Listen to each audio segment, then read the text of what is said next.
Profesora Martín. Gracias, Adriana. Muchísimas gracias a todos y a todas. En nombre de la Academia de Derechos Humanos y Derecho Internacional Humanitario, estamos encantados y encantadas de recibirlos nuevamente para nuestro último panel de esta serie que hemos organizado, el panel La judicialización de la violencia sexual y de género en marco del conflicto colombiano, evaluando los avances y desafíos a 5 años del acuerdo de paz. Tenemos por supuesto una moderadora y unas panelistas de lujo, que así, sin más, le voy a pasar entonces la moderación a mi colega Daniela Kravitz para que podamos empezar el panel. Muchas gracias. Muchísimas gracias, Claudia. Bienvenidos a todas y todos a este cuarto panel de esta serie.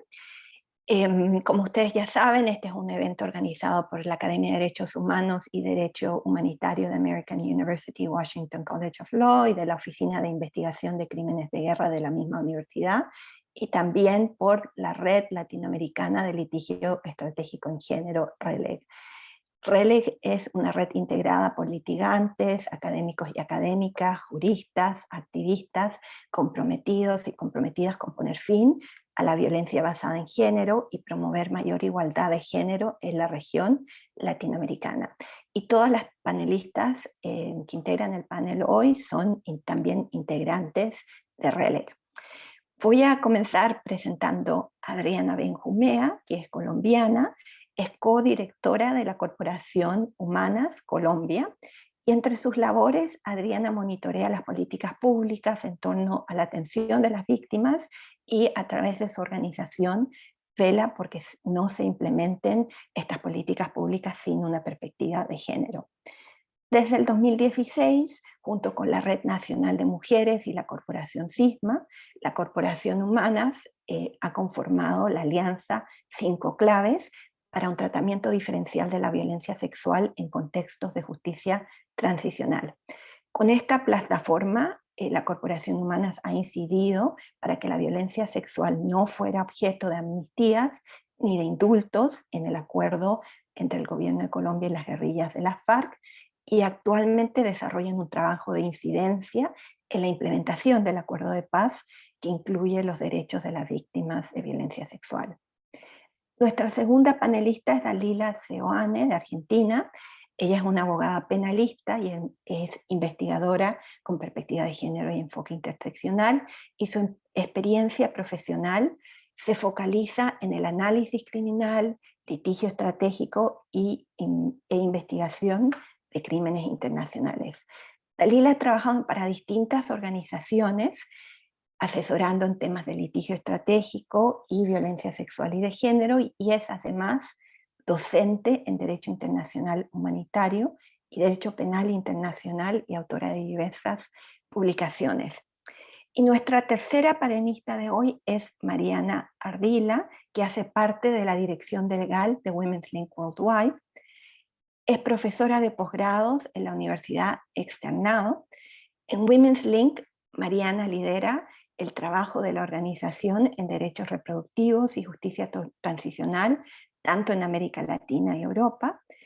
En Colombia, Mariana y su equipo de abogadas han litigado exitosamente varios casos ante la Corte Constitucional, entre los cuales se encuentra el caso emblemático de Elena, en el cual la Corte Constitucional reconoció que una víctima de aborto forzado y reclutamiento entre filas o por integrantes de la FARC tenía derecho a reparación.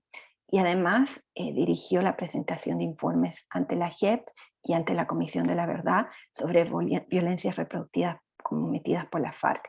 Y actualmente es una de las demandantes en un caso ante la Corte Constitucional presentado por el movimiento Causa Justa para la eliminación del delito de aborto del Código Penal.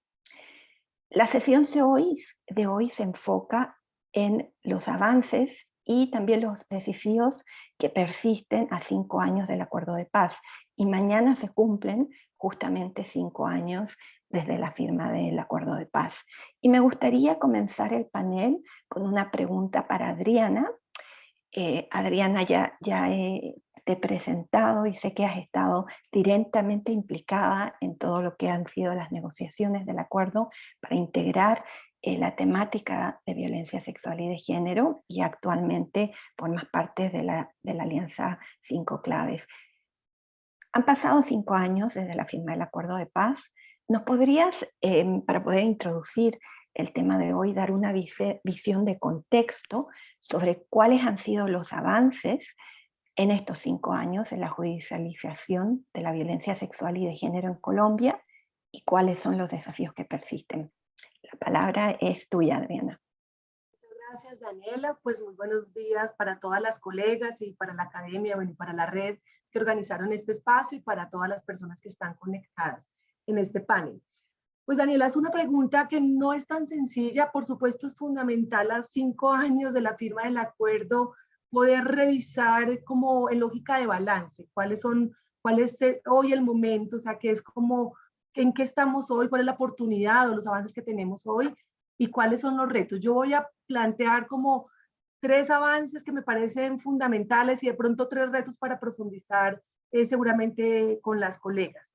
En lógica de avances, yo creo que hay uno primero y es un poco lo que narrabas en la presentación, y es que el acuerdo de paz colombiano, a diferencia de todos los acuerdos de paz firmados hasta el momento, tiene un modelo de justicia transicional en el que los crímenes de violencia sexual tienen que hacer parte de la justicia transicional. Y eso es un logro no solamente para un sistema transicional colombiano, sino que es un referente para sistemas transicionales que existan hoy en el mundo y que se puedan, digamos, poner en el pensar a futuro. Y eso yo creo que tendríamos que entenderlo en los expertos y las expertas en justicia transicional como una oportunidad de que por lo menos en este momento haya un escenario futuro de justicia transicional que incluya realmente la violencia sexual como lo que es, como lo tiene el Estatuto de Roma, como un crimen grave que pues tiene todas las connotaciones de crimen de lesa humanidad y de crimen de guerra. Y ese yo creo que es el primer avance que tenemos que siempre volver sobre ese, y luego puedo decir como por qué. Hay un segundo avance, digamos, y que está muy ubicado en la lógica del litigio que hemos realizado abogadas feministas en estos 5 años, y es que hoy el modelo transicional que tenemos, la Jurisdicción Especial para la Paz, cuenta con informes y documentación que son la base para adelantar los procesos de por lo menos de todo lo que ha significado en el marco del conflicto armado la guerra contra las mujeres y las comunidades y contra sus cuerpos. Esto es que durante estos 5 años, organizaciones de mujeres, organizaciones de víctimas de violencia sexual, nos hemos dedicado a hacer informes, y en las distintas presentaciones que ha hecho la Jurisdicción Especial para la Paz, ha informado que de la totalidad de los informes, por lo menos el 35 o el 40% corresponden a informes sobre violencia sexual.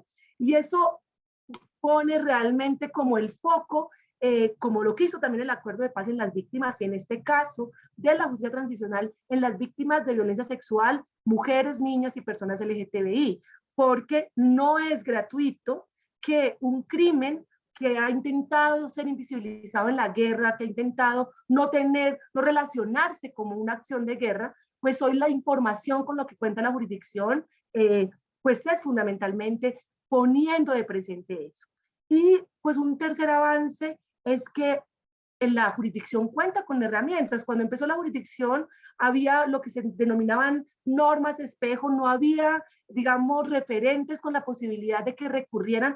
Hoy la jurisdicción tiene asesorías internacionales de expertas, incluso muchas de ellas cercanas y conocidas a nosotras, expertas nacionales. O sea, hay también un respaldo, por ejemplo, de la Corte Penal Internacional, porque cierra el examen en Colombia de investigaciones. Entonces, ahí hay un avance que la jurisdicción tendría que aprovechar para poder pensar en los retos o en los desafíos que tiene. Y ahí yo iría con el primer desafío, y es que en este momento la jurisdicción está ante una oportunidad histórica de adelantar un modelo transicional con enfoque de género.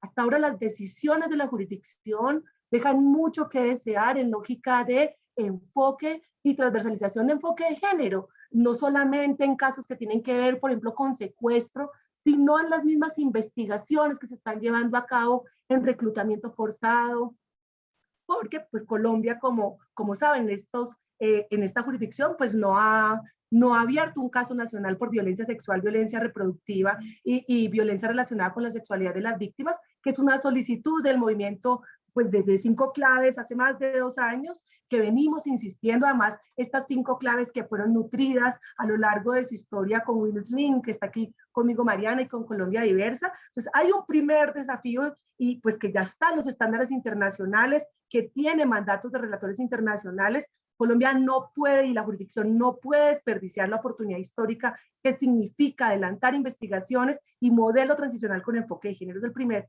desafío en el que la jurisdicción hoy no ha mostrado resultados.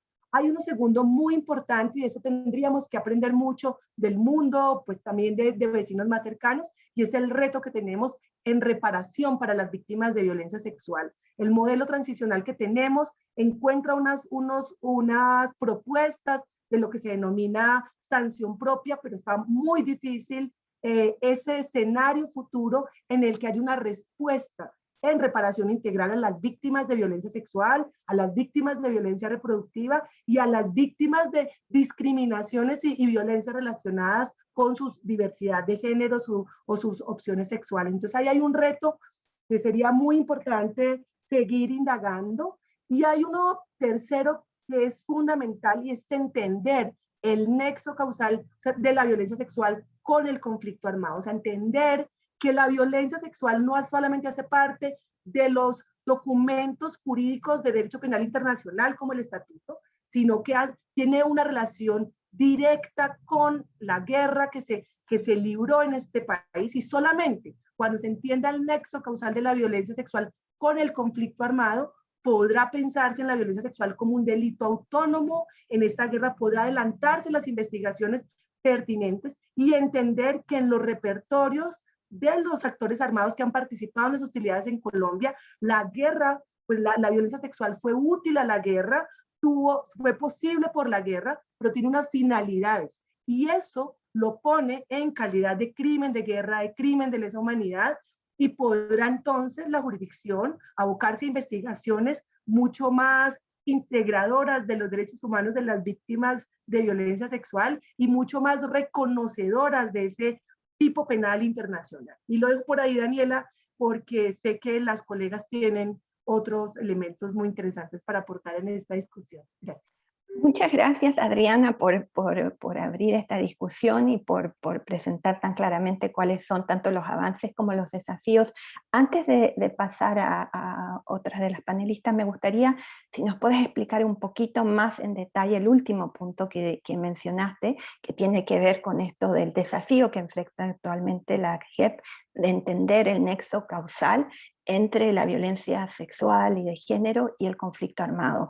Yo sé que la alianza de la cual tú formas parte, la Alianza 5 Claves, sacó un comunicado bastante crítico en relación a la primera decisión en el caso 01 de la JEP sobre secuestros.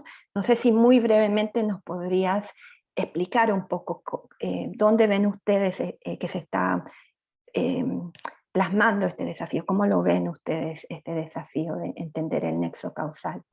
Gracias, Daniela. Pues nosotras, digamos, en la Alianza 5 Claves, lo que hemos dicho es, este país, a propósito de otro modelo transicional, como ha sido el modelo de justicia y paz, tiene un acumulado que no hemos aprovechado lo suficiente. Y en ese camino también ha habido decisiones de la Corte Constitucional Colombiana. En esas decisiones de la Corte Constitucional Colombiana hay decisiones que hacen parte del bloque de constitucionalidad y que es una presunción constitucional, y es la relación amplia y suficiente de la violencia sexual con el conflicto armado. Cómo no es un hecho colateral, cómo no es una violencia oportunista, cómo es una práctica en la guerra y cómo tiene finalidades en la guerra, y en ese sentido, cómo es necesario investigarlo y analizarlo como un delito de base, diríamos, en las investigaciones. Hoy en los casos que tiene abierta la jurisdicción, tiene lo que reconoce como delitos de base, o sea, reclutamiento forzado, por ejemplo, retención de rehenes o secuestro, pero no consideran aún, ni en el caso 01 así se consideró, La violencia sexual, que eso es muy importante, cuando decimos que no es ni un delito aislado, cuando decimos que no es una violencia oportunista, estamos diciendo que es una práctica. Y aquí hay legislación y marco constitucional que permitiría que la Jurisdicción Especial para la Paz avanzara en eso. La ley 1719 de 2011 plantean la obligación, que es además para justicia ordinaria, pero también para violencia sexual en conflicto armado, la necesidad de identificar, más allá de poder revisar un patrón, encontrar la práctica. Si es una práctica del actor armado, usted puede empezar la construcción de patrones. La Justicia y Paz elaboró un proceso, una manera de entender también y de elaborar los patrones. En el auto del caso 01, poco lo que plantea la magistrada ponente o la responsable es que no se puede hablar de una práctica o de un patrón, faltando además a fuentes básicas que teníamos en el país, que tenemos en el país de medicina legal, donde es claro además el número, y sin incluirnos exclusivamente en el número, estamos hablando también de una práctica de todos los actores armados, y así también lo han demostrado los informes de la jurisdicción. Entonces hay una falta, digamos, de análisis de fuentes oficiales, por ejemplo, medicina legal en el país, de análisis de marco legal constitucional y de comprender, por ejemplo, esa presunción constitucional que les permitiría avanzar, e incluso de marco jurídico legal nacional, que también es una herramienta para la jurisdicción, y en eso insisto, como la ley 1719. Por ahí lo dejaría, Daniela, para no ahondar mucho más, y seguramente cuando hablemos ahora del caso nacional podremos volver sobre estos elementos. Bueno, muchísimas gracias, Adriana. Yo creo que nos ha dejado muy, muy claro este último desafío. Pasando ahora a Dalila, Adriana nos explicó un poco tanto los avances que está haciendo la JEP y las oportunidades que tiene, y también algunos desafíos específicos. Y una de las temáticas ante la JEP en la actualidad es la llamada violencia sexual o reproductiva intrafilas, o sea, aquella violencia cometida por combatientes contra miembros de su propio grupo armado. Dalila, yo sé que tú eres una abogada especializada en Derecho Internacional Humanitario. ¿Nos podrías contar qué estrategias de investigación y litigio pueden ser útiles para abordar esta violencia sexual y reproductiva intrafilas en el marco del conflicto colombiano? Bueno, muchísimas gracias, Daniela. Buenos días, buenas tardes, depende de quién esté ubicado en qué lugar del mundo. Muchísimas gracias a American University por la invitación y también a RELEC por la organización de este panel. Muchísimas gracias por la pregunta, Daniela, y creo que es un tema muy, muy importante en el caso colombiano, porque además también puede ser un ejemplo a nivel mundial de cómo abordar este tipo de violencias intrafilas. Desde la parte de litigio e investigación, creo que es fundamental entender primero las bases de la criminalización cuando hablamos de violencia sexual y reproductiva intrafilas, ¿no? Y esto implica hacer dos análisis separados. Por un lado, sustentar y entender la prohibición absoluta de comisión de violencia sexual y reproductiva. Y esto lo podemos analizar con distintas fuentes, que ya un poquito lo profundizaremos más adelante. Y por otro lado, también pensar en el otro aspecto de la prohibición, que tiene que ver con los crímenes contra la propia tropa, ¿no? Entonces, que esto tiene una remisión específica al derecho internacional humanitario, cuando hablamos de qué pasa con los crímenes, por ejemplo, de guerra contra la propia tropa. ¿Es esto un delito internacional?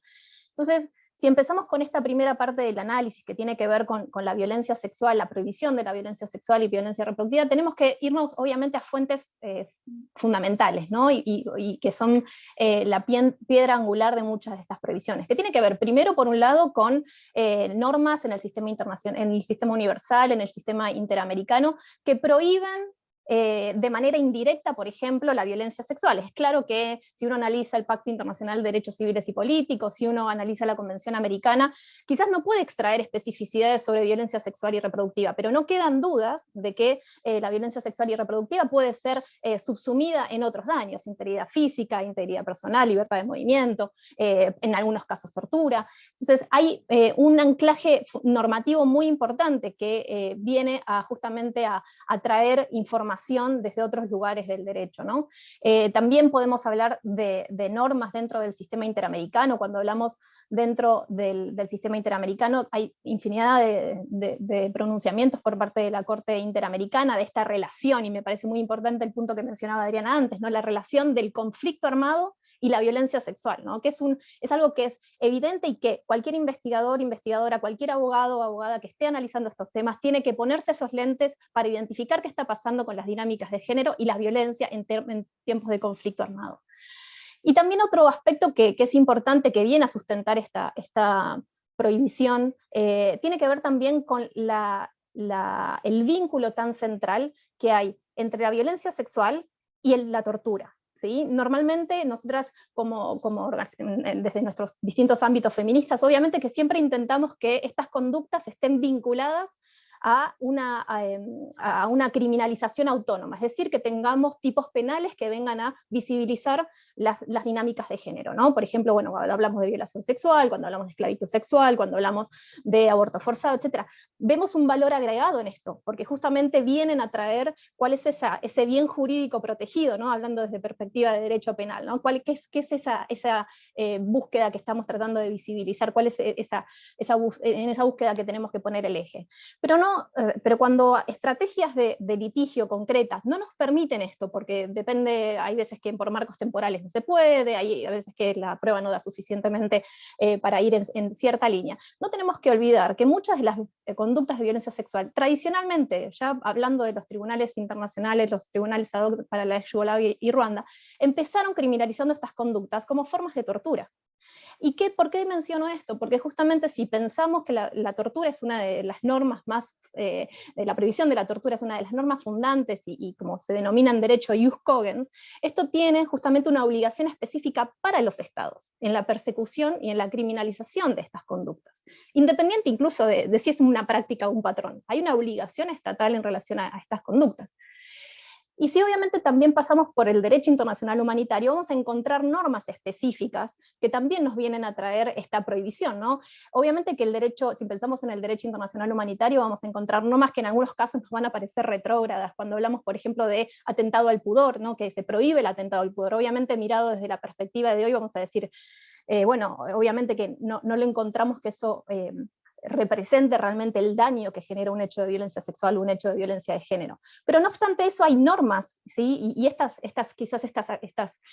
construcciones dan lugar específico para poder incluir justamente conductas de violencia sexual y violencia de género. Si pensamos las normas que hay dentro de las convenciones de Ginebra vinculadas a la prohibición de tortura y tratos crueles, hay menciones específicas a la violación, a la esclavitud sexual, a la prostitución, a la prostitución forzada. Entonces son todas normas que vienen justamente a reconocer y a traernos y a recordarnos la prohibición absoluta de la violencia sexual. Entonces nosotros ahí ya estamos como primeramente identificando de que la violencia sexual tiene una característica que no tienen muchos otros crímenes y que es importante visibilizarlo desde el lado de persecución y de litigio estratégico. Ahora, cuando pensamos como en la segunda parte del análisis, también la parte del análisis tiene que ver, bueno, qué tipos penales elegimos, ¿no? Es claro que está la prohibición, y cuando hacemos ese análisis más investigativo, tenemos que ver justamente cuál es el abanico de normas que nos permite hacer uso de esto. Y ahí, obviamente, el Estatuto de Roma es una de las primeras normas que vienen a nuestra cabeza, porque es el primer instrumento que tipifica de manera mucho más específica las normas y delitos de violencia sexual. Entonces, ahí sí pensamos, por ejemplo, en delitos que están vinculados con violencia reproductiva, tenemos la esterilización forzada, ¿sí? Tenemos también el embarazo forzado, pero también, y esto es muy importante, que es una rama, un principio muy importante del derecho internacional, que es que el derecho internacional no desplaza lo que los estados, o por lo menos es un paraguas que permite a los estados establecer normas más protectorias, como por ejemplo en el caso de Colombia. Antes Adriana mencionaba la ley 1719, bueno, la ley 1719 también incluye el aborto forzado, que es una norma que no está incluida dentro del Estatuto de Roma. Entonces, bienvenida justamente la utilización de este ordenamiento jurídico nacional, que es más protector de, por ejemplo, en vinculación con el Estatuto de Roma, que se analiza en ese contexto, ¿no? Y de hecho también hay normas en el Estatuto de Roma que permiten justamente ingresar normas que tienen que ver con los derechos humanos internacionalmente reconocidos. Entonces, eso también viene a traer como más normativa desde la tipificación, ¿no? También lo mismo, por ejemplo, con categorías residuales. Entonces, en algunos casos vamos a tener tipos penales autónomos que claramente nos identifican con más claridad. En otros casos, categorías residuales, como otros tratos crueles, inhumanos y degradantes, o como otras formas de violencia sexual, en el caso, obviamente, de que lo podamos incluir en ese contexto. Y después ya muy brevemente, como para traer la otra parte del análisis que tiene que ver con la violencia intrafilas, ¿no? Y esto tiene que ver con criterios del derecho internacional humanitario, que tiene que ver con discusiones que se vienen dando respecto a bueno, cuál es el sujeto pasivo de un crimen de guerra, ¿sí? ¿A quién se comete ese crimen de guerra? Y ahí es donde traemos, por ejemplo, todo el andamiaje del derecho internacional humanitario, y que desde sus primeros orígenes está concebido también para la protección de las personas que pertenecen a las propias tropas. De hecho, hay algunos crímenes en el Estatuto de Roma, por ejemplo, especialmente los crímenes de violencia sexual, que no requieren que la persona sea una persona protegida, que es una de las características que a veces se habla en derecho internacional humanitario. Es decir, cualquier persona puede ser víctima de violencia sexual, y esto puede justamente generar un crimen de guerra. Y en relación a esta protección, que un poco histórica del derecho internacional humanitario, es una de las cosas más importantes también para traer, y que ha sido también analizada por la propia Corte Penal en el caso Ntaganda, donde se estableció que no se requiere, ¿sí?, una calidad específica en la víctima, ¿no? Y en el caso de Ntaganda también se había hablado de justamente violencia sexual cometida contra niños y niñas reclutados. Y entonces esto también tiene que ver poner el foco en otra cosa, no en el estatus de la víctima, sino en la vulnerabilidad de la víctima, y cómo la violencia sexual pone a esas personas en situación de vulnerabilidad, y el derecho tiene que responder a eso. Bueno, muchas gracias, Dalila. Solamente una pregunta en relación al caso Ntaganda. Sabemos que el caso Ntaganda se enfocó en una situación de violencia que estamos llamando intrafilas hacia niñas y dentro del propio grupo. Y es uno de los únicos casos que ha abordado esta categoría de violencia de combatientes hacia otros miembros del grupo. Desde tu perspectiva, ¿tú crees que el hecho que esta temática esté actualmente ante la JEP es una oportunidad para que la JEP pueda, a través de las resoluciones que dicta, expandir la aplicación tanto del derecho penal internacional como el derecho penal, el derecho internacional humanitario en contextos de conflicto? Y estoy pensando específicamente en la situación de mujeres adultas combatientes. Sí, bueno, muchísimas gracias, es un punto muy importante. Efectivamente hay margen normativo para que justamente no solamente estemos pensando en situaciones cometidas, de violencia sexual cometidas contra niños o niñas. Precisamente partiendo de la base de esta prohibición absoluta, ¿no?, de la posibilidad de que los crímenes de guerra puedan abarcar a personas independientemente de su estatus, ¿no?, si son propias filas, si no, habilita justamente a traer esta protección a mujeres adultas. Y también un poco para que haya un diálogo interinstitucional en Colombia, ¿no? Tenemos justamente, bueno, Mariana, una de las abogadas que ha participado en el caso Elena, y siguiendo un poquito con la línea de pensamiento que venía Adriana, hay algunas decisiones en la JEP que han sido un poco contrarias a estándares internacionales. Pienso, por ejemplo, en la resolución en el caso del enfermero, que tenía que ver con una situación de libertad condicionada, en la que se terminó diciendo de que no se podía cometer violencia sexual, que la violencia sexual contra la propia tropa no era un crimen de guerra, ¿sí? Esto fue alrededor del año 2019, si mal no recuerdo, y luego de eso, a final de año, la Corte Constitucional saca el caso Elena. El caso Elena no tiene que ver con una criminalización, sino es un caso de derecho penal.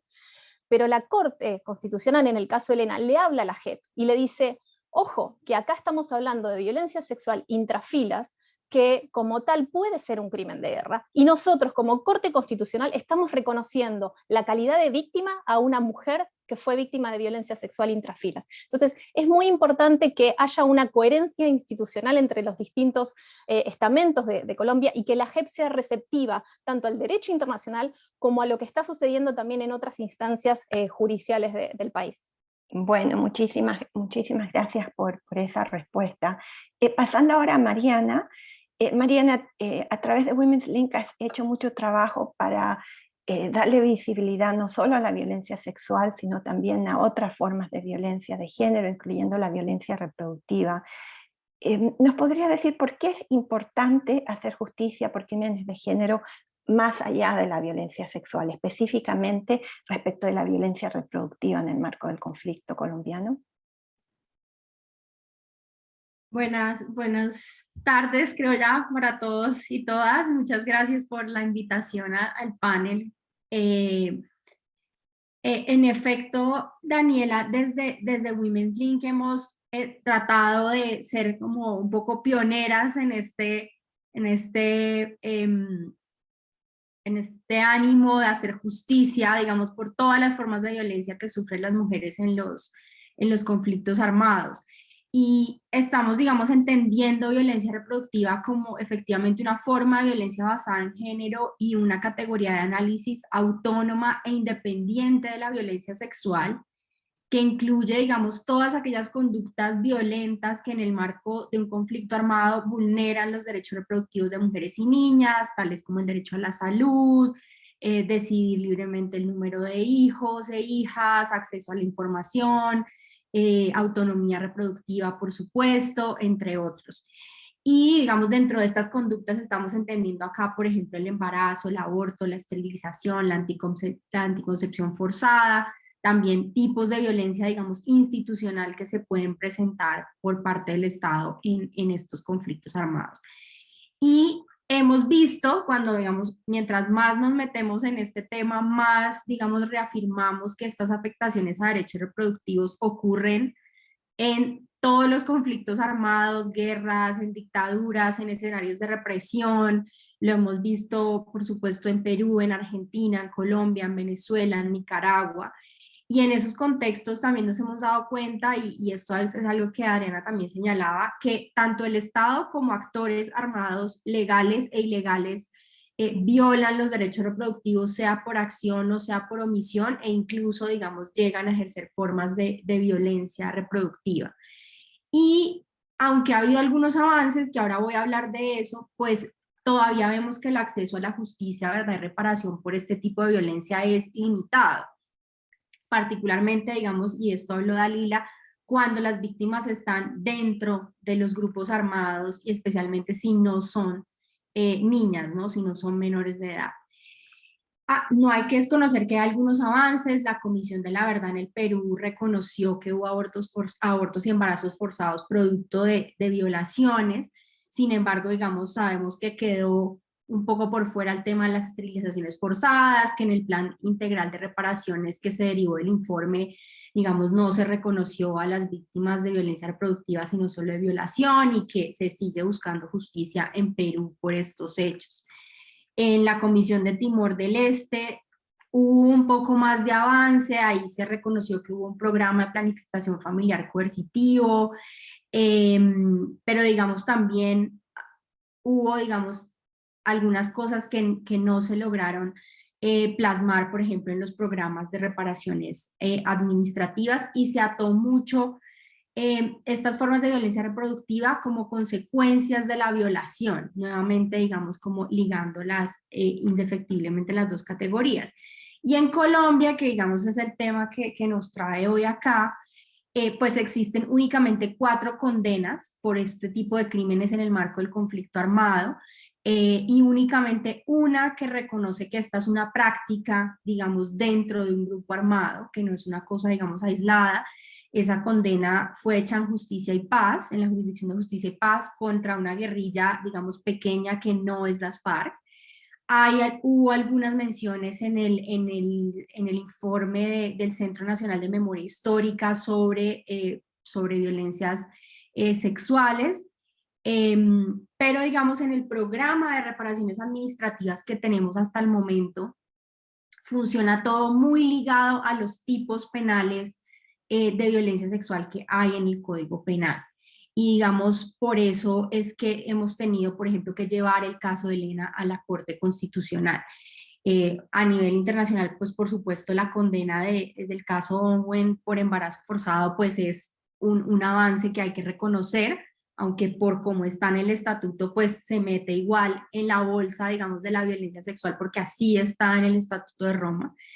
Entonces, a través, digamos, de nuestros litigios, de nuestra participación, particularmente en el sistema de justicia transicional en Colombia, hemos buscado que se entienda la violencia reproductiva como una categoría autónoma, porque creemos que eso permite un entendimiento, digamos, completo de los repertorios de las violencias que sufren las mujeres, los cuales a veces, claro, pueden ser, digamos, ligados o subsumidos en la violencia sexual, pero otras veces no. Y digamos así hemos logrado pues el fallo que un poco describía Dalila en el caso de Elena en la Corte Constitucional, donde dice pues esta mujer víctima de este tipo de violencias debe tener derecho a la reparación, en efecto es víctima, y pues logramos que Elena también esté acreditada en el caso 07 de la JEP, que mira el tema del reclutamiento ilícito. Tenemos grandes esperanzas que haya avances con el informe de la Comisión de la Verdad, que digamos no está tan atada a los tipos penales y que puede, digamos, pensar con un poco más de libertad, y que allí ojalá se reconozca una categoría de violencia reproductiva. Y digamos en la JEP también ha habido algunos avances, eso con los asteriscos, digamos, que ya señalaba Dalila, que señalaba Adriana. Hay un auto, el auto 159 de 2021, en este caso 07 que mencionaba, sobre reclutamiento, que define las hipótesis de trabajo para la siguiente fase del caso. Y digamos allí uno puede ver algunos avances. La investigación se enfocará en 3 grupos de conductas, y una de esos grupos de conductas será la violencia sexual y basada en género. En el auto se dice que esos 49 hechos de violencia sexual y basada en género son prevalentes y pueden constituir crímenes de guerra y de lesa humanidad, digamos una diferencia grande con el auto, por ejemplo, de secuestro que ya se mencionó. Y aunque la sala, digamos, no usa todavía el concepto de violencia reproductiva, pues sí incluye dentro de esa bolsa de violencia sexual y basada en género, menciona explícitamente el aborto forzado, la anticoncepción forzada y otras conductas, dice, relacionadas con atentados a la integridad sexual y reproductiva. Entonces, digamos que esos son los avances que tenemos hasta el momento. Obviamente falta, digamos, todavía para consolidar la justicia, la verdad y la reparación en eso, pero digamos como Women's Link seguiremos empujando para que este reconocimiento sea así, y les voy a poner en el chat un blog corto de 2 de mis colegas en Women's Link, de Angélica Cocomay y de Juliana Laguna, donde explican un poco este tema de por qué la violencia reproductiva es una categoría de análisis necesaria para las transiciones. Muchas gracias, Mariana. Y yo creo que también para las personas que nos están escuchando hoy sería útil si pudieses compartir el enlace para la decisión de la Corte Constitucional, en el caso Elena, para que también lo lean, porque es una decisión muy interesante y que quizás no sea de conocimiento general. Y nos están pidiendo también en la función de Q&A si hay publicaciones que ustedes recomienden, pueden ser cortas o largas, si pueden, siéntense en libertad ahí de poner los enlaces o de ponerlos en el chat y los copiamos al Q&A. Adriana, yo quería volver a un punto que mencionaste. Cuando estabas explicando los retos, mencionaste que la Alianza 5 Claves ha pedido a la JEP que se abra un caso de violencia sexual, reproductiva y de otros delitos motivados en la sexualidad de la víctima, y me gustaría entender mejor por qué es tan importante para ustedes que se abra este caso. Bueno, Daniela, yo creo que pues habría muchas razones como para pensar en la necesidad y casi que en la obligatoriedad de la Jurisdicción Especial para la Paz de abrir un caso por violencia sexual, violencia reproductiva y otras formas de violencia relacionadas con la sexualidad de las víctimas. Yo me atrevería como a poner incluso 3 también para la conversación y siguiendo un poco en esta línea de 3 ideas. Hay una primera que yo siempre digo y que la digo muy conscientemente de mi lugar también como abogada feminista, y es que es un tema de justicia. O sea, abrir hoy un caso en la jurisdicción es un tema de justicia. Es un tema de justicia con las víctimas de violencia sexual, fundamentalmente porque en estos modelos transicionales Colombia viene con un lastre de impunidad. También Cinco Claves ha dicho muchas veces que la impunidad no es responsabilidad de la jurisdicción, pero sí es responsabilidad de la jurisdicción romper con ese lastre de impunidad. En justicia ordinaria, Colombia tiene por lo menos índices de impunidad en delitos sexuales por encima del 90%. En lo que significó justicia y paz, la impunidad va como en un 75%. Y hoy, a 5 años del acuerdo de paz o a 4 de la jurisdicción, no hay abierto un caso por violencia sexual. Entonces, esa lógica de lastrar y que las víctimas de violencia sexual sean las últimas en obtener justicia, pues tiene que ser un tema de preocupación también social, histórico, político y jurídico de quienes estamos comprometidos y comprometidas con la justicia. Creo que hay feministas, bueno, han dicho siempre que los tribunales, bueno, Ronda Copeland decía que los tribunales siempre llegan tarde para las mujeres. La JEP hoy no es la excepción, pero hay que romper, no es que llegue tarde, sino que es que lleva 5 años o 4 sin llegar, y creemos que ya va siendo hora que se comprenda el tema, la implicación en justicia que abrir un caso tiene. Eso sería como el primer argumento, que para mí además sería suficiente, pero quisiera insistir en 2 más. Uno, que nosotras en Humanas le hemos dado la vuelta al tema, y es que después de que se firmó un acuerdo de paz, una de las preocupaciones, bueno, de las preocupaciones de las sociedades y también de los modelos de justicia son las garantías de no repetición.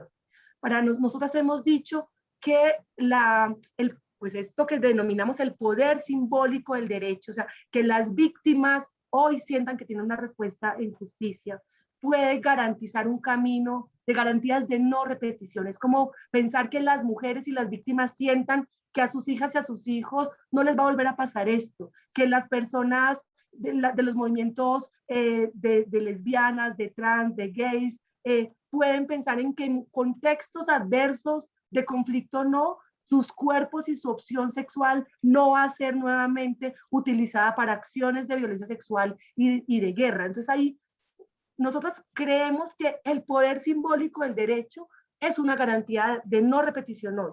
Y un caso de violencia por violencia sexual y violencia reproductiva manda un mensaje muy contundente de compromiso de la justicia. O sea, ya lo tenemos en el acuerdo. O sea, podríamos hablar incluso de la función útil de esa norma y de ese pacto que es el acuerdo de paz. Pero más allá de entrarnos en ese principio del derecho, que es la función útil del derecho, aquí estaríamos hablando incluso de contribuir a las garantías de no repetición. Y bueno, y finalmente, para nosotras en lógica de procedimiento penal transicional, es una demostración de imparcialidad y de independencia de la justicia transicional, porque parte del reconocimiento, como bien lo decía Mariana, que en este conflicto armado en Colombia, todos los actores armados, los que están siendo llamados a la jurisdicción y otros, han cometido violencia sexual contra las mujeres, las niñas y las personas LGTBI, han discriminado por la opción sexual, han adelantado conductas violatorias de derechos humanos en violaciones a derechos sexuales y reproductivos.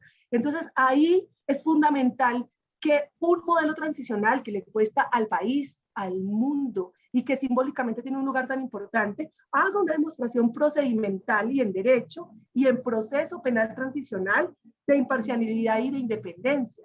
Y eso pasa por adelantar un caso autónomo que le permita avanzar en toda la utilización del derecho penal internacional. Este tema, por ejemplo, de la imparcialidad y de la independencia ya lo ha tratado los estándares de la Corte Interamericana, de la Comisión Interamericana, en sentencias, pues y en llamados que ha hecho la Comisión también, los y las comisionadas de la Comisión Interamericana a Colombia. Entonces hay también una razón de derecho procesal nacional, pero que está muy ligado a la posibilidad de una justicia transicional que permita los análisis contextuales de lo que significó la violencia sexual en esta guerra, de los procedimientos para la investigación de las acciones con enfoque de género. O sea, ahí hay unas, y además una demostración, insisto, de imparcialidad porque parte del reconocimiento de que ni siquiera tiene que dividir los casos entre acciones cometidas, por ejemplo, por la guerrilla y acciones cometidas por el Estado, que un solo caso le permite analizar una práctica que ha sido extendida en el país por todos los actores armados en el marco de la guerra que han tenido que sufrir las mujeres, las niñas y las personas LGTBI. Bueno, muchas gracias, Adriana. Y para los que no conocen un poco la Jurisdicción Especial para la Paz, actualmente existen casos temáticos que se enfocan en categorías de crímenes particulares y casos territoriales que se enfocan en zonas geográficas del país que fueron afectadas por el conflicto.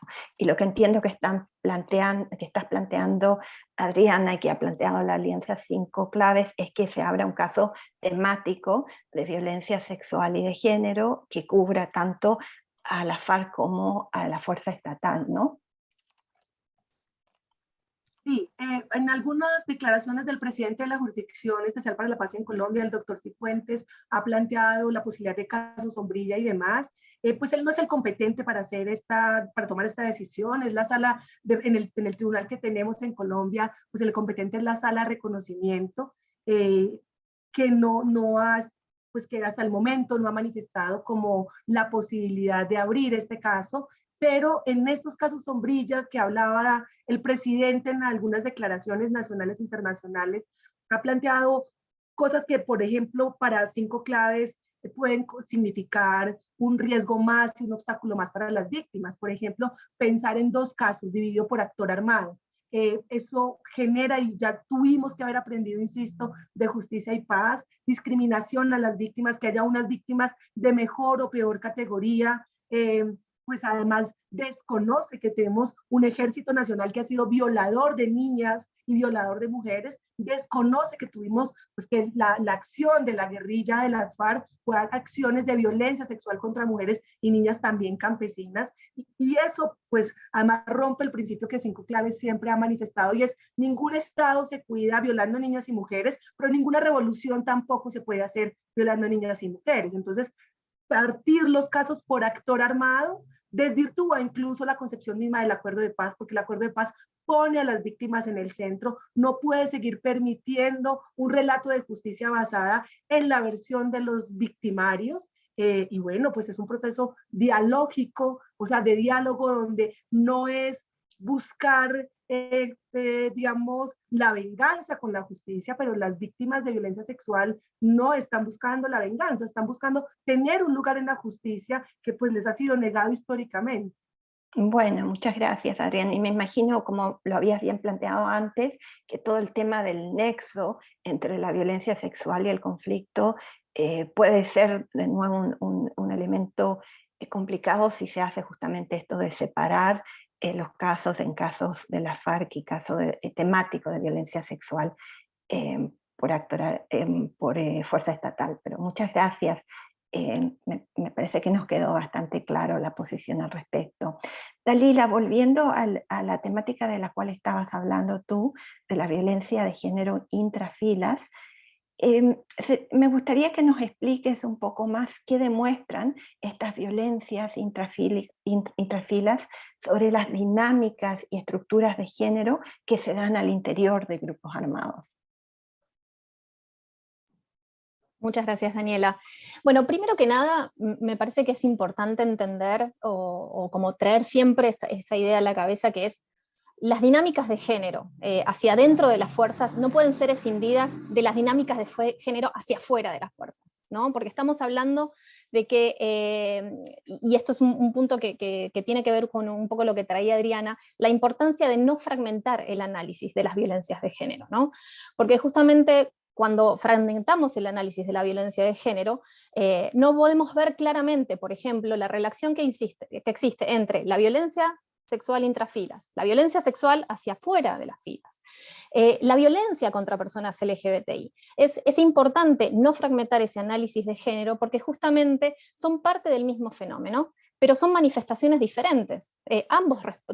Las distintas categorías que menciono responden al problema de la violencia de género y tiene que ver también con un elemento que cruza todas estas formas de violencia, que tiene que ver con la transgresión de los roles de género, ¿sí? Que tiene que ver con esa idea de hay unos estereotipos de género y cuando se transgreden esas normas de género, son reprimidas violentamente, que ya puede ser a través de formas de violencia sexual, pero también no olvidar que hay otras formas de criminalización que tienen aspectos de género. La violencia o los asesinatos de personas LGBTI, los femicidios, que pueden o no estar vinculados con violencia sexual. Entonces, es importante todo el tiempo traer y entender que son fenómenos que están sateliteando, si lo podemos poner en esa, pero tan íntimamente vinculados. Y cuando justamente hablamos de estas dinámicas, estamos hablando de estereotipos de género que están vinculados y están arraigados en las sociedades patriarcales actuales. Entonces, la pregunta que nos tenemos que hacer, ¿no?, es cómo el contexto del conflicto armado, ¿no?, viene también a reforzar ciertas nociones de masculinidad, por ejemplo, ¿no?, sexistas, misóginas, abusivas, que están ya enquistadas en esas sociedades, como por ejemplo esas nociones de masculinidad tóxica, lo que vienen o en tiempos de paz, ¿no?, vienen a potenciarse, ¿no?, en contextos de conflicto armado, y de hecho pensar cuán potenciadas pueden estar en situaciones como por ejemplo el contexto colombiano, que viene con situaciones de violencia de hace décadas, ¿no?, violencia armada. Entonces, son aspectos que es importante entender, porque una estructura militar justamente no tiene está totalmente vinculada con el exterior, ¿no?, con esas nociones culturales que atraviesan esto, ¿no? Y si pensamos justamente en la violencia intrafilas, ¿no?, tenemos que empezar como a deconstruir esos espacios comunes, ¿no?, que quizás estamos no viendo muchas veces cuando hacemos esos análisis dentro de las filas, ¿no? Entonces pensar, me parece importante, en qué pasa con las mujeres hacia adentro de las filas, qué pasa con los espacios de higiene, qué pasa con los espacios de intimidad hacia adentro de las filas, qué pasa con la exposición de los cuerpos desnudos, ¿sí?, a otros miembros de las fuerzas, ¿no? Y está justamente este sentimiento de vergüenza, de cosificación de los cuerpos, ¿no? Empezar como a deconstruir qué pasa con los insultos claramente con connotaciones de género, ¿no? O también mismo insultos que tienen que ver, por ejemplo, con estereotipos hipersexualizados que muchas veces están vinculados con, por ejemplo, los grupos afrodescendientes, ¿no? Entonces, como particularidades además vinculadas con la interseccionalidad, porque es el aspecto de género, pero obviamente hay otros aspectos también para tener en cuenta que se manifiestan de una manera u otra hacia afuera de la sociedad, pero hacia adentro de las propias filas, ¿no? Entonces ahí también me parece importante pensar en otros aspectos, ¿no?, y que tiene que ver cuando hablábamos de violencia reproductiva. ¿Qué pasa con la iniciación de los ciclos menstruales de las mujeres hacia adentro de las fuerzas? La falta de información al respecto, la manipulación también que pueden haber de esas situaciones, la falta de acompañamiento, también vinculado con los permisos, ¿no?, para tener pareja o no, y las diferencias que se hacían y se hacen en relación a mujeres y varones en este punto. En relación a asignación de tareas, ¿no?, domésticas, por ejemplo, qué pasa con la limpieza, qué pasa con la cocina, ¿no? Esto es importante, como empezar a deconstruir estas formas y empezar a identificar cómo hay un paralelo también entre lo que es extrafila, por fuera de las filas y intrafilas. Y obviamente, como mencioné antes, ¿no?, lo que es la misoginia, la homofobia, ¿no?, que son aspectos también que tienen que ver con un concepto también que está muy vinculado con lo que es las cuestiones de paz y seguridad, ¿no?, y que tiene que ver con aspectos de contextos de violencia, que tiene que ver justamente con las transgresiones que mencionaba antes, ¿no?, las transgresiones de normas culturales, estereotipos de género, ¿no? Y después, por otro lado, también algo que me parece importante mencionar es la falta de castigo, ¿no? Esto es un aspecto importante cuando hablamos de comandancias, ¿no? Y cuando estamos hablando de las dinámicas de género hacia adentro, hacia afuera, esas dinámicas tienen un correlato, especialmente en estructuras jerárquicas, que tiene que ver qué pasa con la sanción. Porque la sanción también es un componente que retroalimenta la cultura de impunidad que mencionaba Adriana, ¿sí?, y que refuerza los estereotipos de género. Entonces, cuando justamente tenemos cuerpos de comandancia que toleran esa violencia armada, esa violencia sexual, y hablo de tolerar ahora con comillas, ¿no?, es importante ver si estamos hablando de una omisión negligente o si estamos hablando de que esa tolerancia también es funcional. si esa tolerancia no es también funcional a que esa violencia sexual se siga cometiendo, ¿sí? ¿Cuál es la ventaja hacia dentro de las filas que se está viendo justamente de hacer la vista gorda a esos hechos de violencia sexual? Pensemos en cuántos casos conocemos de sanciones disciplinarias en relación a hechos de violencia sexual contra personas LGBTI. Entonces, ¿cuántos casos de comandancia existieron al respecto? ¿Cuánta gente se sancionó? Sabemos que se cometían hacia adentro y hacia afuera de las filas. Entonces, eso me parece un elemento importante para ir pensando en estos patrones y prácticas, ¿no?, de violencia de género, y como efectivamente pensar esa relación entre las dinámicas de género, las transgresiones a esos roles de género, y cómo se podría, por ejemplo, desde otros espacios, construir una narrativa distinta. Bueno, muchas gracias, Dalila. Y mencionaste un tema que no hemos abordado todavía, que tiene que ver con la violencia hacia la población LGTBI, y me gustaría justamente hablar sobre ese tema con Mariana. Mariana, este año la JEP reconoció a miembros de la comunidad LGTBI como víctimas de persecución de género en uno de sus casos, el caso 005. En tu opinión, ¿este reconocimiento representa un avance respecto de cómo se entiende el delito de persecución de género en derecho penal internacional? Y en particular me gustaría entender si en tu opinión piensas que esta decisión tiene una trascendencia más allá de Colombia. Gracias, Daniela. Aquí con esta pregunta me toca reconocer coautoría, porque como ustedes saben, parte de 5 claves es Colombia Diversa, que ahora precisamente en el chat había una pregunta al respecto, y pues desde la plataforma 5 claves, pues Colombia Diversa ha sido la organización que ha empujado, digamos, pensarse cómo técnicamente, ¿no?, jurídicamente, se puede buscar justicia bajo el crimen de persecución, digamos, por las violencias cometidas contra la población, pues contra víctimas LGBT en el marco del conflicto armado colombiano. Entonces yo, conversando con mis colegas de Colombia Diversa, y específicamente con Daniela Díaz, que dirigió una publicación que se llama Los órdenes del prejuicio, que ahora les comparto en el chat, donde digamos está todo el pensamiento sobre esto, pues ella me decía, la JEP ha acreditado víctimas, digamos, de este grupo poblacional desde agosto de 2019. En el caso 02, en el caso 04, que son casos territoriales en la JEP de los que hemos, pues, de los que explicó Daniela que existen. Entonces, digamos que, claro, ha sido como fruto de esta apuesta de Colombia Diversa y de las organizaciones de víctimas y las que las representan, de empujar porque el crimen de persecución sea usado en estos casos. Y son importantes estas acreditaciones, porque por supuesto, digamos, le abren la puerta a un grupo de víctimas que ha sido tradicionalmente discriminado y excluido de los procesos de justicia transicional, no solo en Colombia, sino en el mundo, pero digamos que no es que ya esto signifique que se está haciendo justicia, ¿no? Porque todavía, digamos, no se conocen lo que en la JEP se llaman los autos de determinación de hechos y conductas, o las resoluciones de conclusión, ¿no? Entonces, digamos que, claro, es importante que se acrediten víctimas de esta población y que, digamos, se reconozca la competencia de la JEP, que es lo que pasa en el auto del caso 05, para ver el crimen de persecución, ¿sí?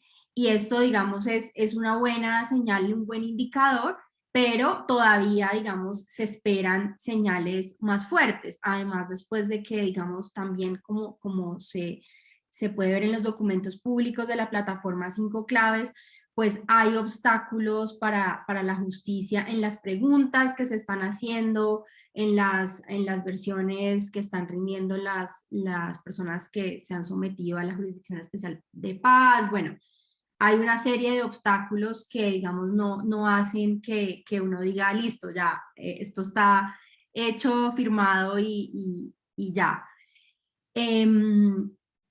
Entonces digamos que hay que ponerle el ojo a eso, desde Women's Link, además, hemos estado trabajando junto con organizaciones que representan comunidades afrodescendientes que han sido víctimas del conflicto armado por mucho tiempo, que están acreditadas de forma colectiva como víctimas en el caso 05, que es el que mira, digamos, esta región geográfica de Colombia, y allí también estamos tratando de hacer, junto con el PCN, el Proceso de Comunidades Negras, junto con la Asociación de Mujeres Afrodescendientes del Norte del Cauca y otras organizaciones, un argumento que también usa el crimen de persecución con base en el género y la raza para los crímenes que se cometieron contra las mujeres pertenecientes a estas comunidades en el norte del Cauca. Entonces, el informe que presentamos a la Justicia Especial de Paz, digamos, presenta elementos para analizar bajo la sombrilla de este crimen de persecución la victimización hecha contra las mujeres negras del norte del Cauca, y creo que eso también es algo que es supremamente interesante sobre cómo la JEP va a dar respuesta, digamos, a estas tesis, y esto cómo va a impactar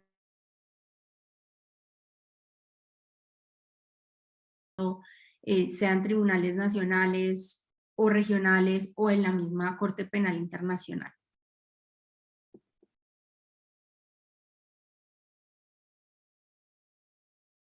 Muchas gracias, estaba sin volumen. Me gustaría abrir ahora para preguntas del público. No veo ninguna pregunta, habían dos, pero ya han sido respondidas. No sé si las personas que nos están escuchando quieren poner sus preguntas en el chat. Aquí hay una de Catalina que pregunta si existe una versión libre de circulación del informe presentado con las mujeres de la Asociación de Mujeres Afro del Norte del Cauca que nos puedan socializar. No sé si nos puedes... eso sí. Yo creo, sí, existe. Bueno, si eso se puede socializar sería muy bueno.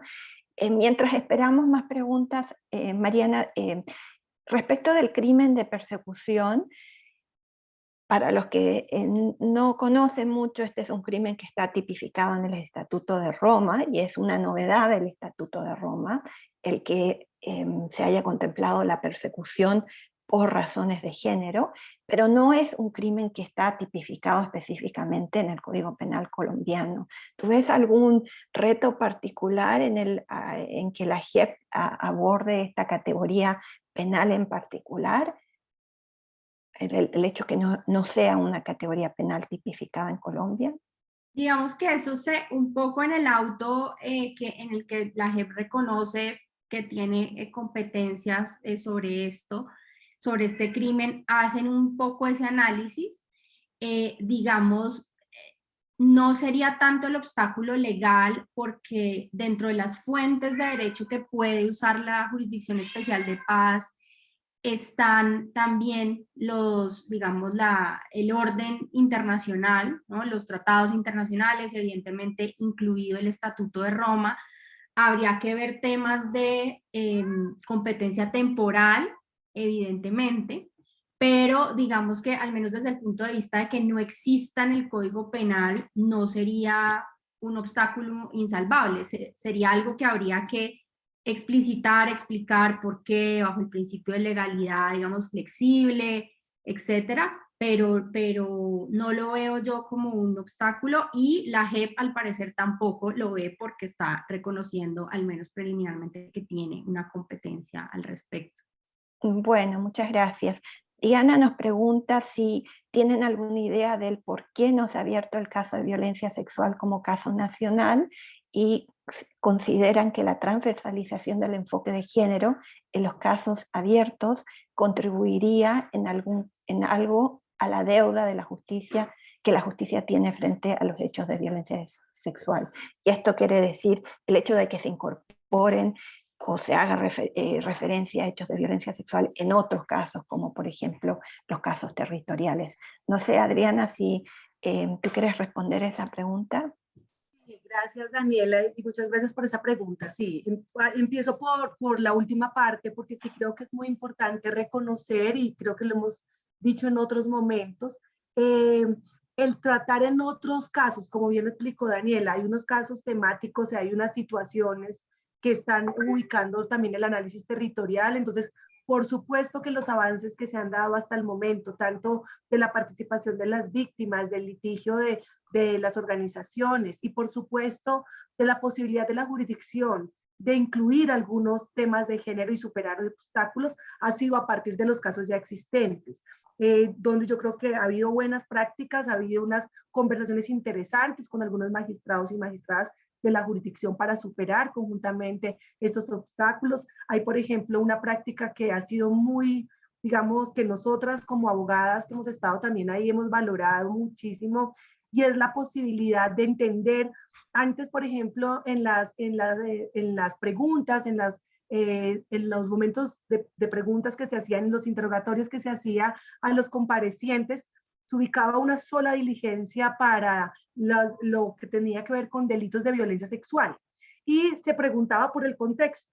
Y el contexto nunca incluía los temas de violencia sexual o todas estas discusiones de prácticas discriminatorias que se dieron, por ejemplo, en territorios con control, por ejemplo, de la guerrilla de las FARC, o en prácticas, por ejemplo, en el modelo de seguridad democrática, de persecución y acoso, por ejemplo, a niñas, pues a mujeres jóvenes y a niñas también, menores de 14 años.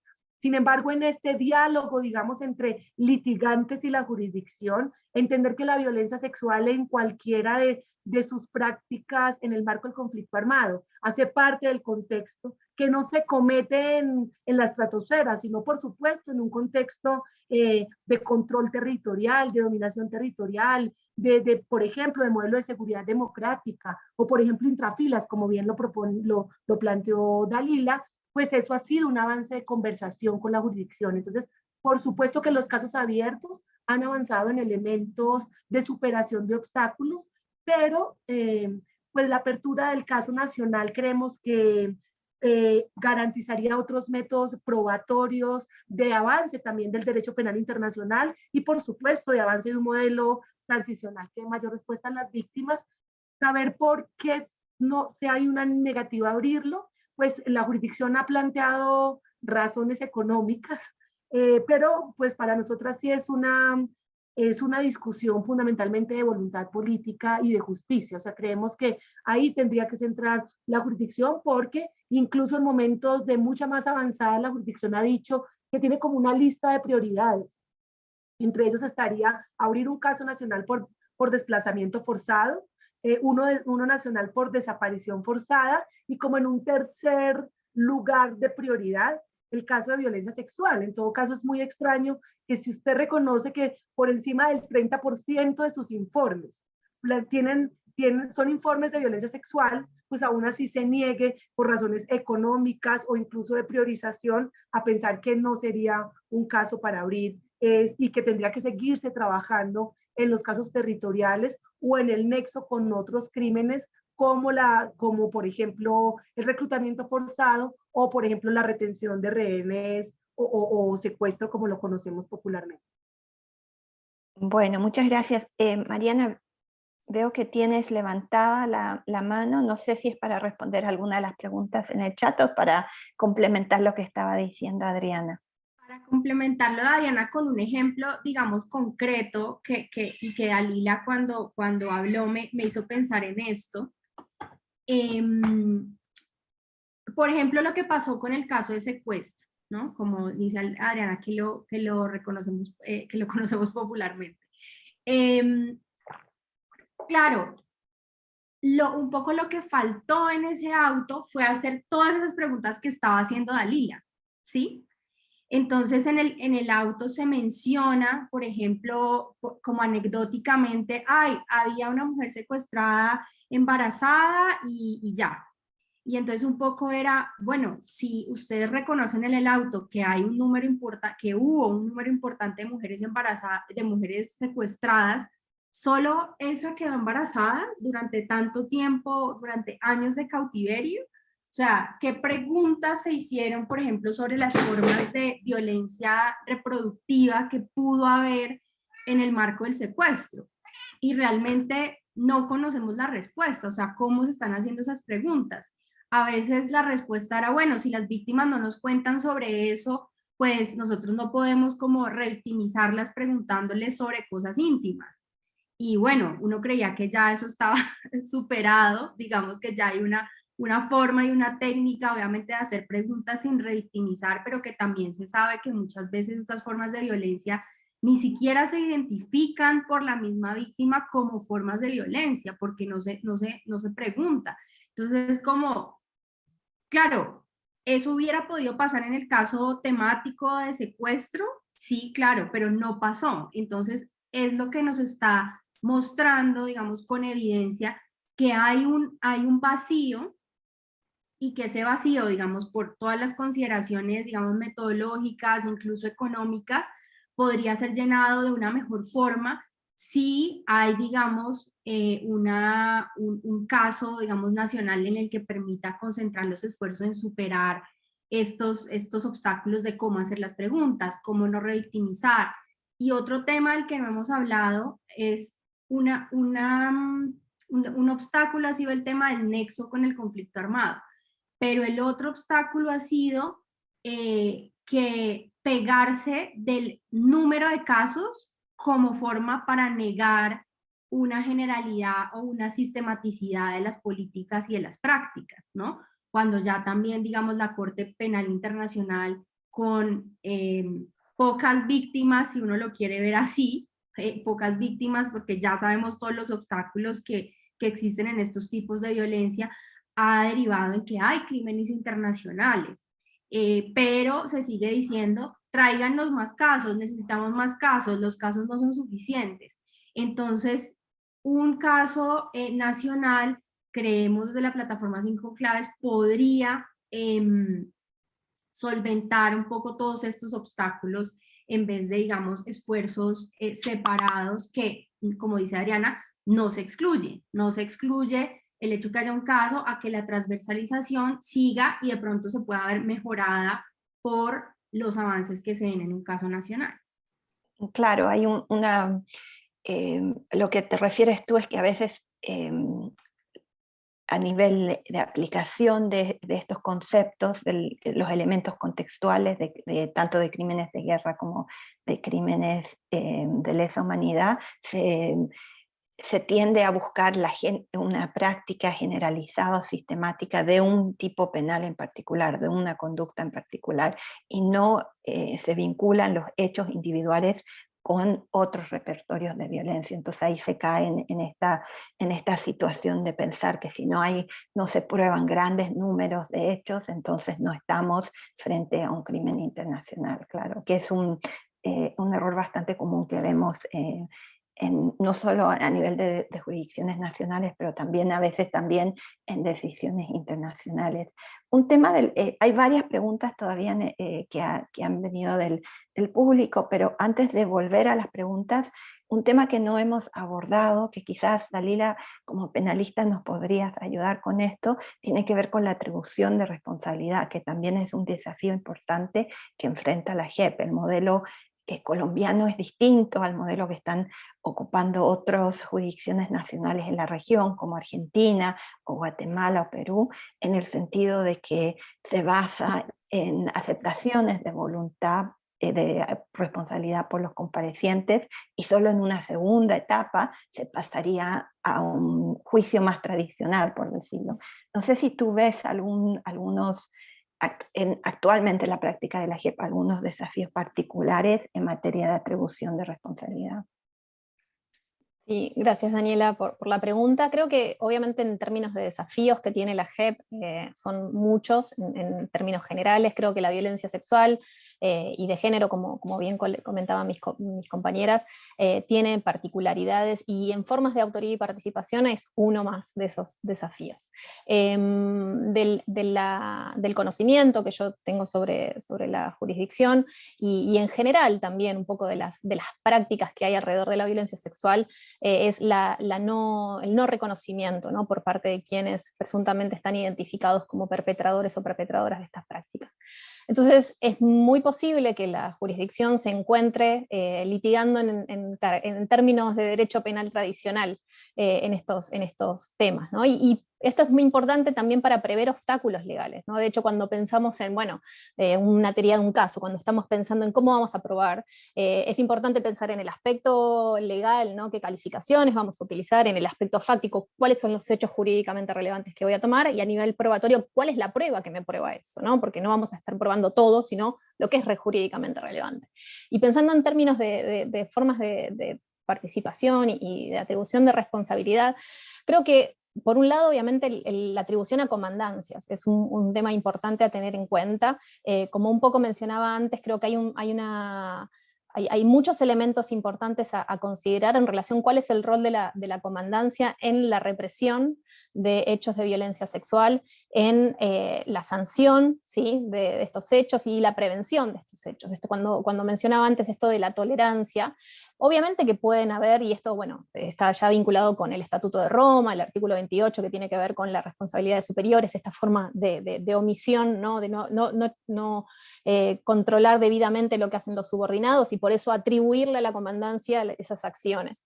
Ahora, la pregunta, a veces, y que me parece importante esto a pensar, digo, más allá de la discusión sobre si el artículo 28 del Estatuto de Roma puede ser aplicado en el contexto colombiano por el acuerdo, y tenemos el artículo 24 de la ley estatutaria, pero pensando en formas de omisión, ¿no? Creo que es importante siempre tener en el radar qué otros elementos fácticos nos están hablando, ¿no? Porque obviamente una omisión de una comandancia puede ser una omisión negligente, como mencionaba antes, pero cuando ya tenemos distintos casos, cuando tenemos situaciones que se cruzan en distintos territorios, es importante tener un análisis de género, que se ponga los lentes de género, que se ponga un análisis interseccional y vea las relaciones que existen, y ver si esa tolerancia en realidad no es parte de un plan común. Y esto justamente permitiría pensar en, bueno, ya no estamos hablando de la mera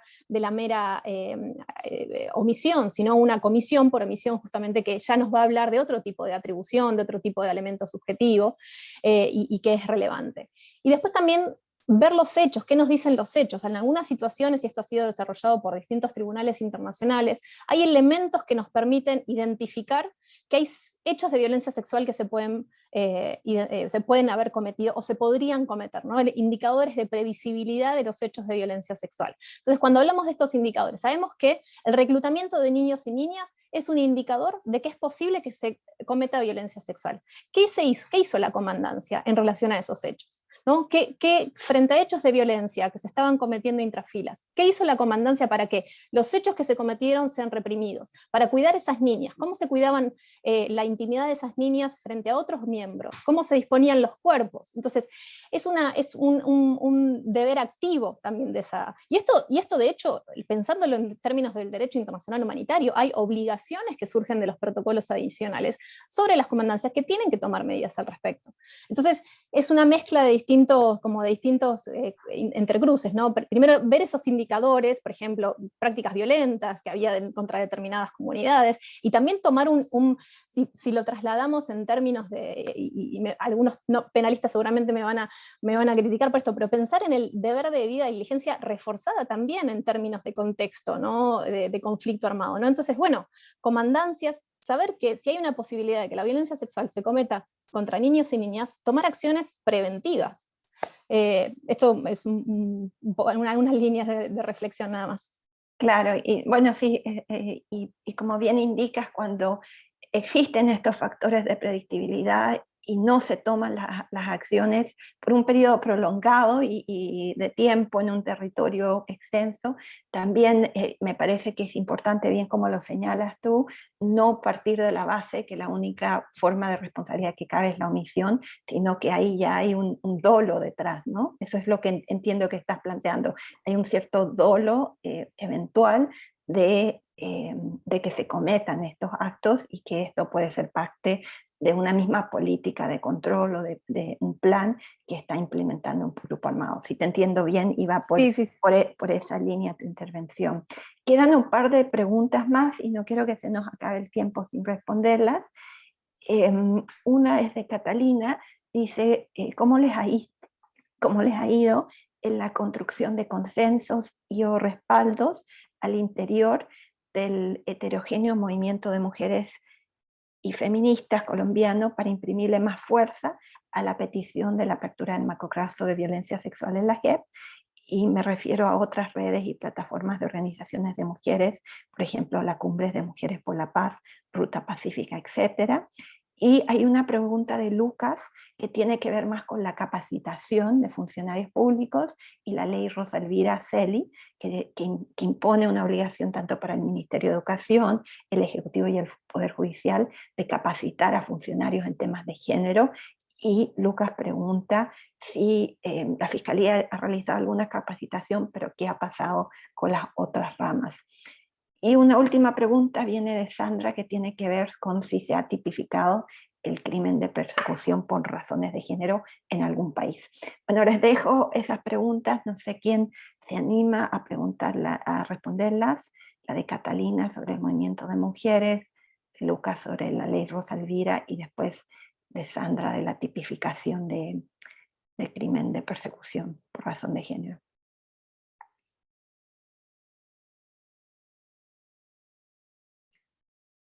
Parece que se me congelaron, veo congelada a Adriana.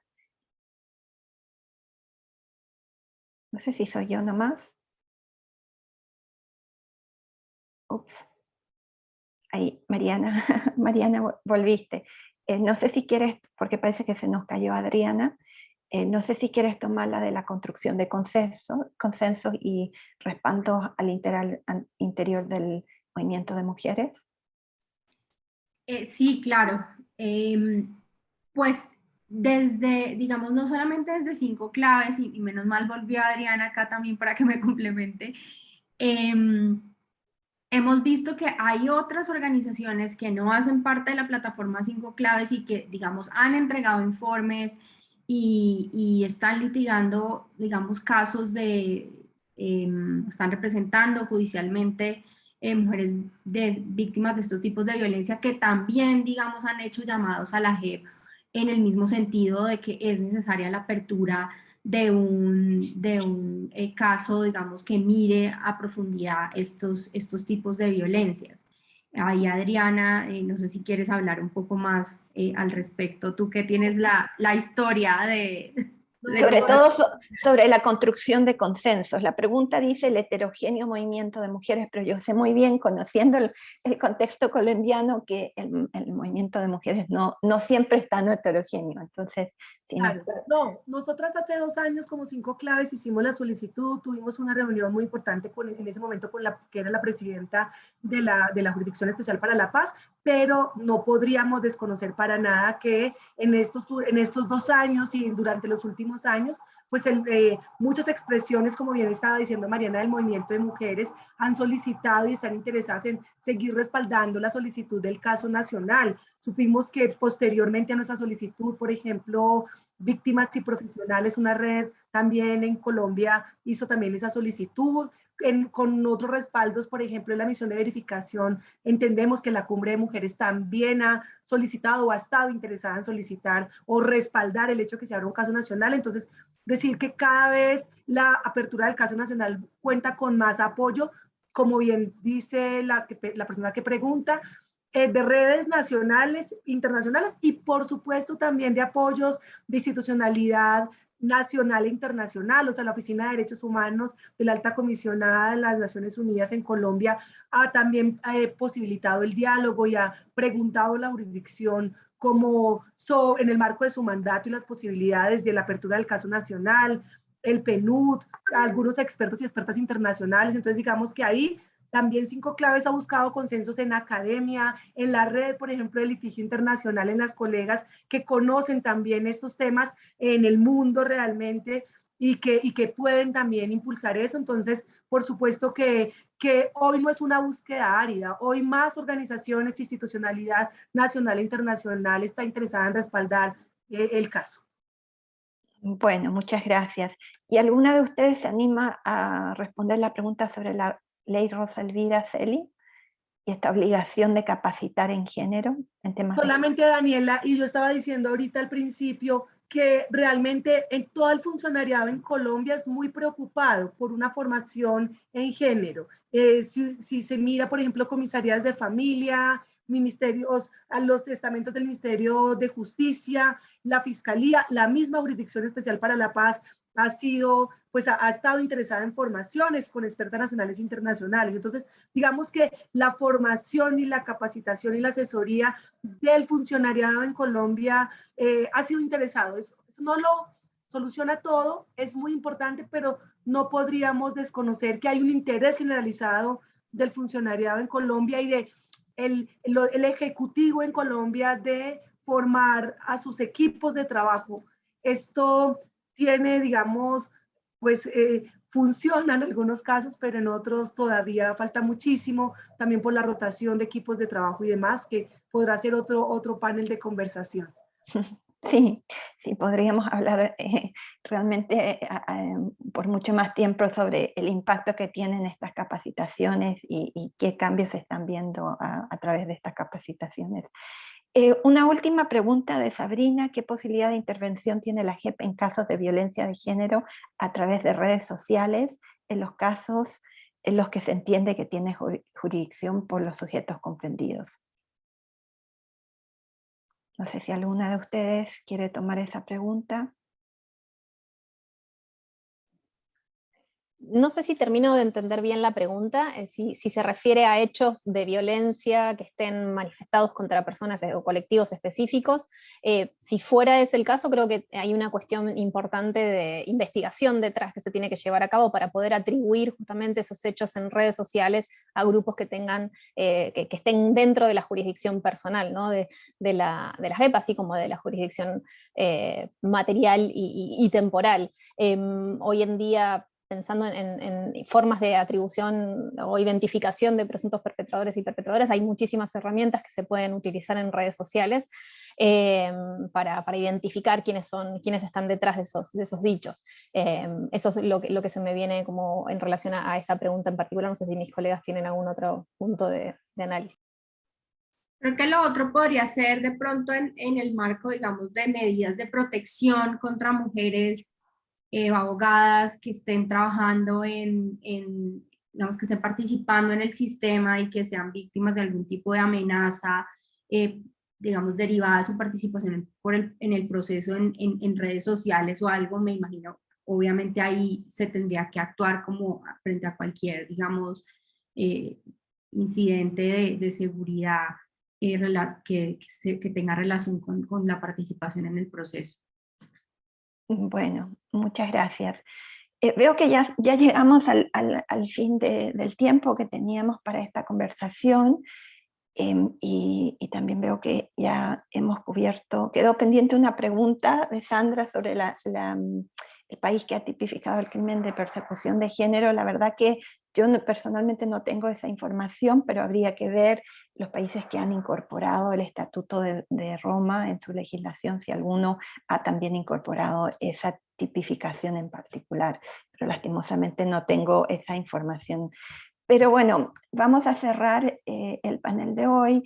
Agradecerles primero a las tres panelistas por todos sus comentarios, aportes, por el análisis que nos han otorgado hoy, porque realmente creo que Colombia es un país de mucho interés. Estamos todas y todos muy atentos a los avances en el contexto en particular de la JEP, y esta discusión nos ha servido mucho para entender cuáles son esos avances que se han hecho en estos últimos 5 años, pero también cuáles son los desafíos que persisten.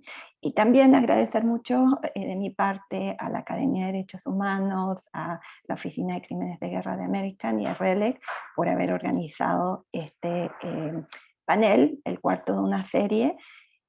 Para las personas que estén interesadas se van a circular este y los enlaces a este y los otros paneles que precedieron, los otros 3. No sé exactamente cuándo se circulan, pero en los próximos días van a estar disponibles, entiendo, en redes sociales y también en sitio web de algunas de las organizaciones para quienes quieran accederlos y volver a ver este conversatorio y los otros. Así que de mi parte, con eso doy por cerrado este conversatorio y muchas gracias a todas y todos por seguirnos hoy. Hasta luego. Gracias. Gracias. Gracias. Chao, gracias.